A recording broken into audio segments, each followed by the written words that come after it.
Čaute motoradiaci, pozdravujem vás z Portugalska. Normálne by som povedal, že so slnkom zaliatého my zvyčajne počas zimných mesiacov cestujeme sem na juh, často Španielsko alebo Portugalsko a iné podobné krajiny, aby sme si prišli zajazdiť a vyskúšať niektoré motorky.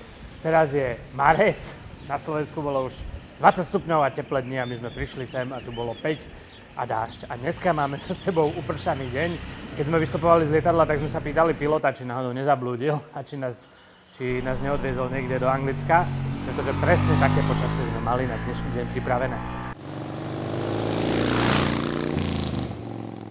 Sme tu ale kvôli hlavnej novinke a to sa volá Honda e-Clutch. Je to vlastne elektronická spojka, ktorú už poznáme. V roku 2024 ju Honda teda priniesla do štvorvalcov CBR a CB650R. Takže takúto vec sme už vyskúšali, ale pre sezónu 2026 sa táto elektronická automatická spojka dostáva do celej série 500-viek, ale aj do 750. No a práve tie 750 sme mali možnosť si teraz tu vyskúšať. Ráno to teda naozaj nevyzeralo dobre, predpoveď bola šialená, celý deň upršaný. Nejak sme to veľmi neriešili a pustili sme sa do jazdenia. Začnem ale samozrejme touto automatickou spojkou. Pokiaľ ide o 650 alebo 500, to sú motorky, ktoré majú ešte klasický lankový plyn. Tam tá spojka je v nezmenenej forme plus minus. No ale tieto motorky prinášajú jednu veľkú zaujímavosť, pretože sú to modernejšie stroje a majú elektronický plyn. A práve ten elektronický plyn dal konštruktorom ďalšie a ďalšie možnosti, ako túto automatickú spojku vylepšiť. Vylepšili ju aj mechanicky. Tu je vlastne tá ovládacia jednotka, tie dva motory, ktoré to ovládajú. Predtým to dosť zaberalo miesto, bolo to blízko, tak oni teraz vlastne predsunuli, dali tam také dva medzihriadele a vďaka tomu tú elektroniku mohli posunúť viac dopredu, ju viacej schovať, takže to až tak veľmi netrčí. Takže aj mechanicky je to hodne prekopané. No a ako spomínam, v prípade týchto dvoch modelov, ktoré majú elektronický plyn, tak tam je viacero ďalších vylepšení. e-Clutch je vlastne systém, ktorý dokáže rozšíriť tradičný quickshifter. Tradičný quickshifter, pokiaľ je spojený už s throttle-by-wire systémom, tak práve umožňuje aj to radenie smerom dole, to podraďovanie, a to vďaka tomu, že tá elektronika dokáže robiť tie medziplyny a dokáže zlaďovať tie otáčky. No a čo sa týka e-Clutchu, tak tu je to posunuté ešte o level ďalej, pretože takisto to dokáže robiť tie medziplyny, ale okrem toho to dokáže spracovávať aj tá spojka. Dokáže sa tu tá spojka potvoriť a umožniť tam určitý preklz. To je jedna veľká výhoda. Čo sa týka celkovo e-Clutchu, tak je to v podstate, ako nám ukazovali grafy, tak je to v podstate najrýchlejší spôsob preradenia oproti klasickej manuálnej prevodovke, kde to trvá nejaký čas, kým sa zladia tie otáčky pri preradení. Potom je quickshifter, kde sa to celé skráti, ale môže tam byť dosť veľká rana. A quickshifter je záležitosť, ktorú je dôležité, aby aj jazdec vedel správne využiť. Zvyčajne potrebuje vyššie otáčky, potrebuje razantné kopnutie tej rýchlosti od toho jazdca a samozrejme ten throttle-by-wire tomu pomáha, ale je to vec, ktorá si vyžaduje aj teda tú skúsenosť od toho jazdca. No a potom je tu e-Clutch, ktorá zasa preberá okrem iného aj tú spojku a tým pádom to preradenie je veľmi hladké a samotné zladenie otáčok a zaradenie prevodového stupňa je najrýchlejšie. Má to ešte aj ďalšie výhody a to sú tie, čo napríklad quickshifter nedokáže. Pokiaľ je zadné koleso v preklze, tak sa dajú radiť kvality smerom hore. Elektronika to sleduje aj ten preklz a dokáže tam tú spojku otvoriť a zladiť tie otáčky a preradiť. Quickshifter má s týmito vecami problém.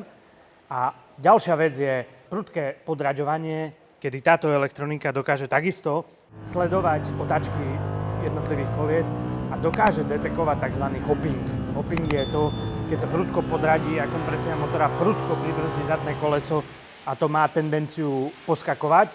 Na to je vlastne antihop spojka, od toho je aj ten názov, ktorá sa snaží tam urobiť nejaký preklz. No a tu na táto elektronika dokáže ten preklz ešte zjemniť a dokáže tam vymačknúť ako keby na polovicu tú spojku a pomôcť aj v tomto spôsobe. Takže práve v týchto dvoch modeloch ten e-Clutch prešiel ďalším a ďalším vývojom, aby priniesol ďalšie a ďalšie funkcie. E-clutch není len funkcionalita pre ľudí lenivých alebo pre ľudí neschopných jazdiť alebo pre ľudí, ktorým sa nechce spojkovať. Je to aj systém, ktorý naozaj zlepšuje tú jazdu. Dneska sme si to vyskúšali, či už v teréne alebo na ceste. Jednoducho je to parádny spôsob jazdenia a ostáva tam perfektný zážitok z manuálneho radenia spojený s extrémnou takou rýchlosťou a takým naozaj že lepším quickshifterom a navyše je tam tá možnosť manuálne tú spojku kedykoľvek prebrať, ovládnuť a pracovať s ňou. Takže je to, keď niekto uvažuje o úplnom teda automate alebo totálnom manuále, prípadne quickshifteri, tak ten e-clutch je niekde v strede a má to najlepšie podľa mňa z tých obidvoch svetov. Teraz sa pozrieme na tieto dva stroje, aj keď sa to možno úplne nezdá, tak obidva modely prešli viacerými zmenami. Ja to skúsim v skratke nejako zhrnúť. Čo sa týka Horneta, prešiel nejaký restyling, trochu iné svetlo, predná maska, trošku dizajnové veci. Taká najviditeľnejšia vec je tento spodný kryt motora, ktorý pribudol. Sú zmeny takisto v ráme, či už Hornet, takisto Transalp. Rám bol spevňovaný, rozšírený, zadná podsedlová časť, grafika, nejaké ďalšie doplnky pribudli.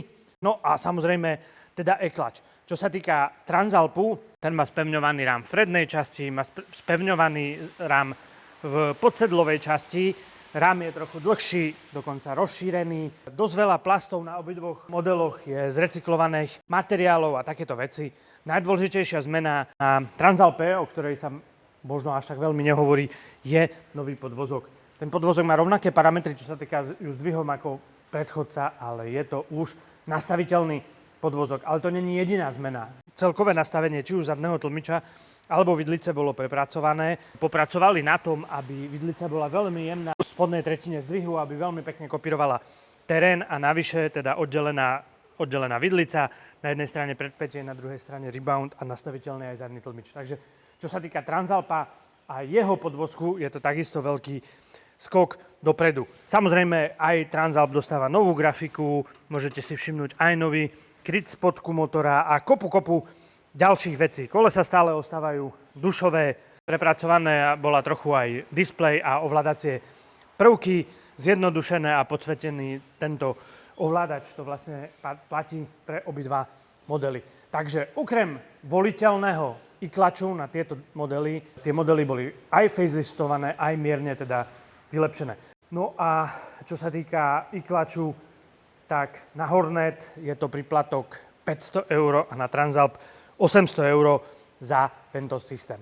No a poďme si teraz povedať, aké to má výhody a ako sa s tým jazdí. Ja som dnešný deň upršaný začal práve na Transalpe. Tam sme samozrejme sa pustili dohovor, pršalo, boli zaujímavé podmienky, guidy sa s tým vôbec nekašľali a išli sme celkom svižne a rýchlo. Musím povedať, že to bola celkom zábava, bol som teda prekvapený. To, čo bolo také otravné, bolo stále vyzliekanie, obliekanie, mokré rukavice a tak. Ale inak to naše jazdenie nebolo nejak špeciálne limitované. Dokonca sme mali pripravenú offroadovú časť, na ktorú som sa ja veľmi tešil. Mokrý terén v daždi, síce taká pomerne kamenistá cesta, ale aj s takým klským blatom a tá motorka fungovala vynikajúco. Ako som spomínal, stačia vám 2-3 minúty na to, aby ste sa s tým systémom úplne skamarátili. Ak si dokážete nastaviť vlastne fungovanie tak, že sa tej páčky nedotknete, tak to naozaj nemusíte robiť celý deň. Je to ale systém, ktorý má ten manual override, takže hoci kedy za tú páčku môžete potiahnuť a v tom momente ste prebrali kontrolu a máte kompletnú manuálnu spojku ako na klasickej motorke. Toto je fajn. Ten systém funguje tak, že pokiaľ ste v malých rýchlostiach manipulujete niekde na parkovisku, to teraz samozrejme platí o obidvoch modeloch, tak tú spojku máte plnohodnotne k dispozícii, spojkujete si, otáčate sa a podobne. V momente, keď ju vypustíte, je tam samozrejme na to kontrolka, takže podľa kontrolky viete, v akom stave je ten systém. Keď tú spojku vypustíte v tej nulovej rýchlosti alebo v úplne nízkej rýchlosti, tak trvá 5 sekúnd, kým sa ten systém vráti, kontrolka sa rozsvieti a viete, že už ten automat za vás pracuje. Čo sa týka počas jazdy, vo vyšších rýchlostiach, tak to je len 1 sekunda. Čiže aj počas jazdy v zákrute, hoci čo niečo sa stane, vymačknete si spojku, spracujete nejakú situáciu, chcete si pridvihnúť koleso, prespojkovať v teréne niečo, môžete.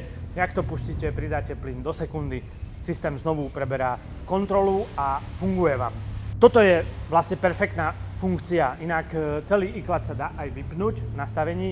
Pýtam sa, na čo by ste to robili, keď už ste investovali teda peniaze navyše, aby ste si tento iklač zakúpili, ale dá sa to.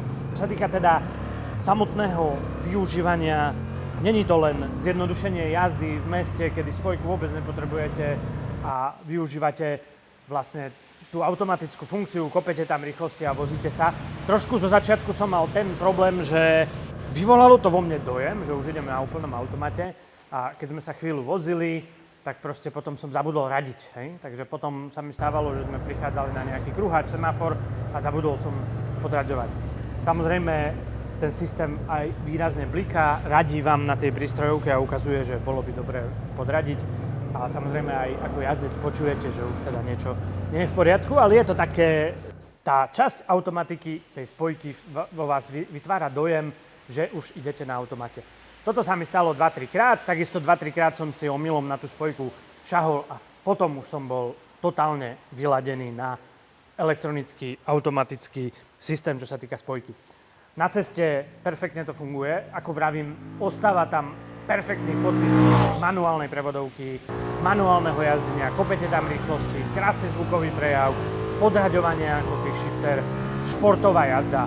V tomto smere je to vynikajúce. Potom sme prišli teda s Transalpom aj do toho terénu, tam som bol zvedavý, ako to bude fungovať a tam som objavil ďalšiu veľmi dobrú vlastnosť e-klaču. Samozrejme som si vypol aj traction kontrolu, aj ABS-ko a snažil som sa zašlapnúť motor, teda zablokovať zadné koleso zadnou brzdou, čo pri bežnom manuále vlastne vám motor zdochne. E-klač sa o toto stará. Toto sa vám už e-klačom nestane. Skúšal som ho dneska nachytať na rôznych kvaltoch 1, 2, 3, aj vo vyššej rýchlosti proste zašlapnúť ten motor. Nepodarilo sa mi to.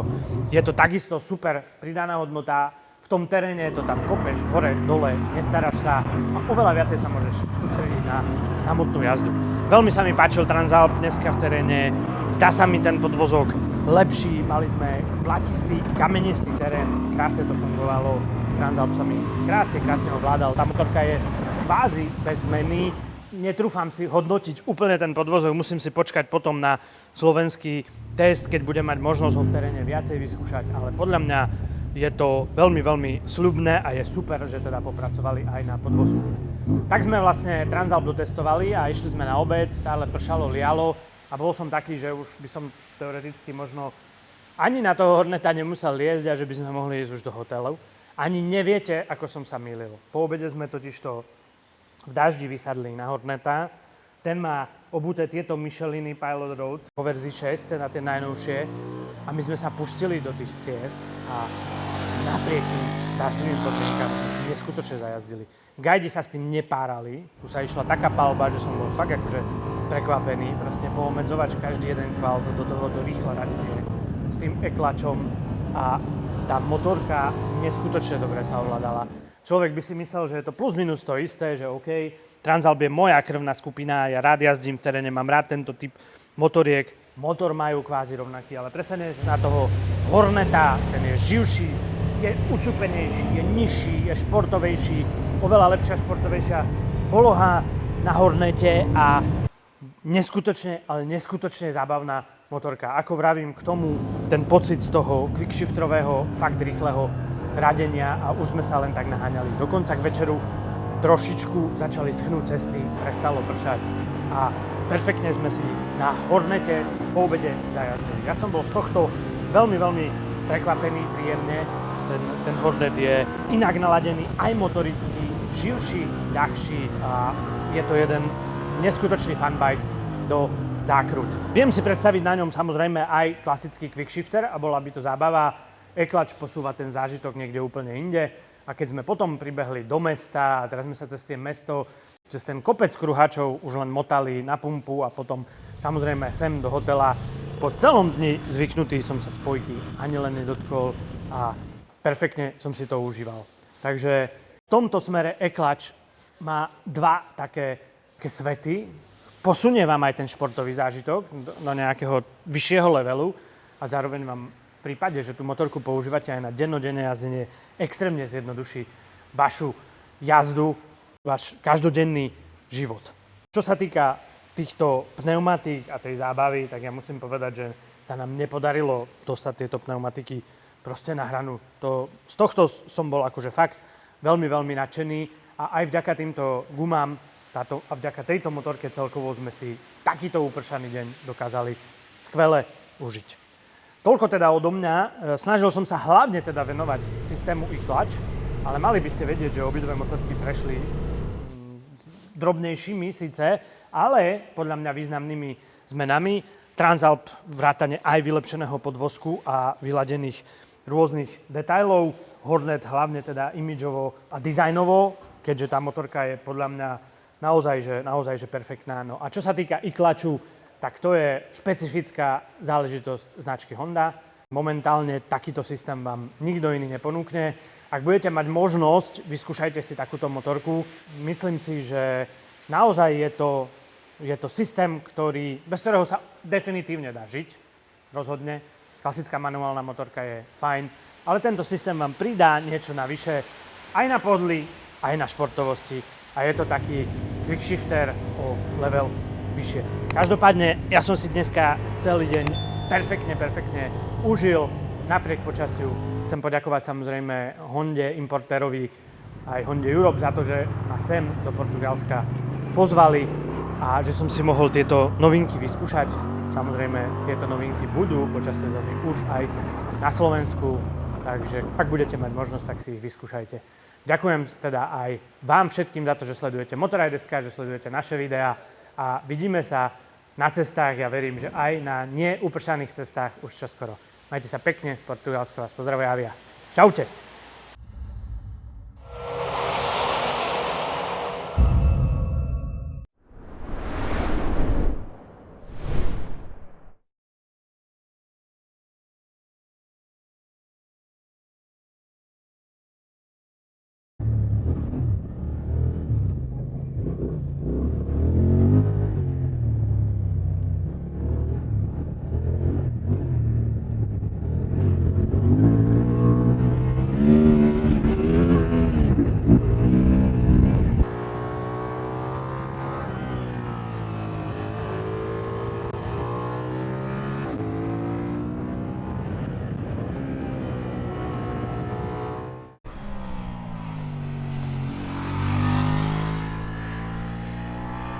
V tých nízkych rýchlostiach alebo pri tom, ako stojíte. Sorry.